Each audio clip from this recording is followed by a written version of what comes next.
and welcome to Unews for Thursday, November 7th. I'm Maity, Interiano. We begin this hour with the massacre in Mexico. Services are being held today for several members of the Mormon family allegedly killed by a drug cartel in northern Mexico on Monday. 3 mothers and 6 of their children were gunned down in their SUVs while heading to a wedding. The victims were all part of a fundamentalist sect living in Mexico. Claudia Zurita has the latest on the remembrance and the investigation. Around 100 vehicles from Chihuahua and the United States have arrived for today's funeral services. In Mexico City, Claudia Zurita, Unews. On the heels of the attack on the Lebaron family, some people are thinking twice about driving through Mexico, but others are determined to take the trek regardless of the wave of violence currently plaguing the country. Paola Byron explains. And for more on this story, let's go to political analyst Carlos Bravo Regidor. He's in Mexico City. Thanks for joining us. Now to the latest in the impeachment inquiry, and a senior advisor to Vice President Mike Pence testifying today. Jennifer Williams is the first person stepping up the pressure on President Trump, announcing the first public impeachment hearings next week and releasing the testimony of key witnesses. That testimony now detailing a quid pro quo with Ukraine. Claudia Uceda has the latest from Washington. Republicans plan to request the whistleblower to testify publicly or privately, and Trump is asking for Joe Biden and his son to do the same. In Washington, I'm Claudia Uceda. Now, back to you. Thank you, Claudia. And Kentucky Governor Matt Bevin is asking for a recanvass of votes from Tuesday governor's election. His campaign says the election is still too close to call, and there are reports of voting irregularities. But Bevin did not. Now, another major story we are following, a security scare on Twitter. Federal prosecutors accusing 2 former employees of manipulating the social media platform to spy on Saudi Arabia. We have much more on Unews. Meanwhile, congressional investigators are holding a hearing on a series of immigration raids that took place last August at 7 food processing plants in Mississippi. 680 people were detained as part of the largest single state operation of that kind in a decade. Those hearings are taking place in Tougaloo, Mississippi, and that's where we find Lorraine Cáceres. Lorraine, what's the latest? Maity, it's definitely been a difficult 3 months for hundreds of families in this area that were affected by these raids. Yesterday, we had the opportunity to speak to so many of these families, some of them that just got out of detention a few weeks ago, maybe days ago, and were in detention all these months, saying the... Thank you, Lorraine Cáceres, live from Mississippi. Now to Nevada, where critics are speaking against a new Las Vegas ordinance that some are calling a war on the poor.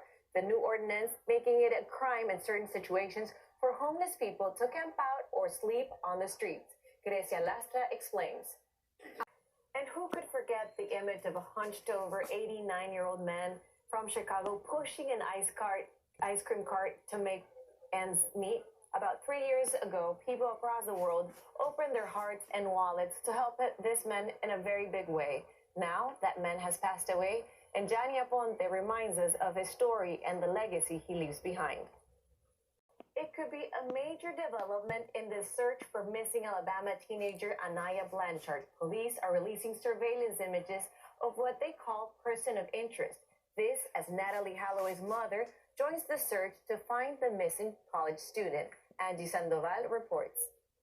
Elsewhere around the country, a home explosion in Wisconsin was caught on camera Wednesday morning. Take a look at this. Video shows the blast blowing. After the break, major stories from today is Wednesday, which means a new episode of Real America with Jorge Ramos is out tonight. I'm joined by Nidia Cavazos to tell us what we can expect. Tonight, we are talking all about walls. Friday will mark the 30th anniversary of the fall of the Berlin Wall, and so with that, our team wanted to explore just about how many walls are there across the globe. Let's take a look at tonight's preview. And tonight on Facebook Watch at 7 to hear for yourself, just to see about... Thank you, Nidia, and we'll be checking that for sure. Why Netflix may stop working on your television, but first, an investigation into Facebook's private practices. Annabelle Sedanos has the details in today's tech report. Annabelle, take it away. Hi there, that's right, and we begin with this, the fight for higher wages for Uber and Lyft. I don't know. I'm Annabelle Sedano, and that was your daily dose of tech news. Have a good one, guys. Thank you, Annabella. The USDA and poultry producer are recalling more than 2 million pounds of chicken. The chicken may have... Now to the underwater world, we're getting an incredible new look at the lives of killer whales. Researchers are using drones and deep sea cameras to capture stunning images of the orcas. Maity has more. The National Oceanic and Atmospheric Administration wants to learn more about deep water areas. And time to check in now with Carolina Sarasa. She has a preview of what's coming up during the second hour of Unews. Caro, what's new? Well, thank you, Maity. A lot more info coming up in minutes, and we have the latest on the so-called miracle baby, a 7-month-old baby found alive after an ambush in Mexico. We have the details on her incredible story. And we also have the latest on this week's election results, including a look at how President Trump could be losing the fight in suburban areas, a key battleground for a 2020 election. And in just a few days, a very special anniversary, Sesame Street, marking 50 years on the air. Some of your favorite characters stopping by our studios to join us, so stay tuned for that and more. Maity, now back to you. Can't wait for that very special visit. Thank you very much, Caro. We'll be waiting for that second hour of Unews. Welcome back to Unews and Maity Interiano. She started as a house cleaner making extra money, a few dollars. Now a Mexican immigrant has hit a major milestone with Alicia's Tamales Los Mayas. Here's Luis Mejid with the story. And another food story to tell you about. College student Jason Gonzalez started delivering Krispy Kreme donuts. Now he's growing a donut empire. What an inspiration. That's all the time we have for today. This is the first hour of News, but coming up, Carolina Sarasa will see you with much more. Hasta la próxima.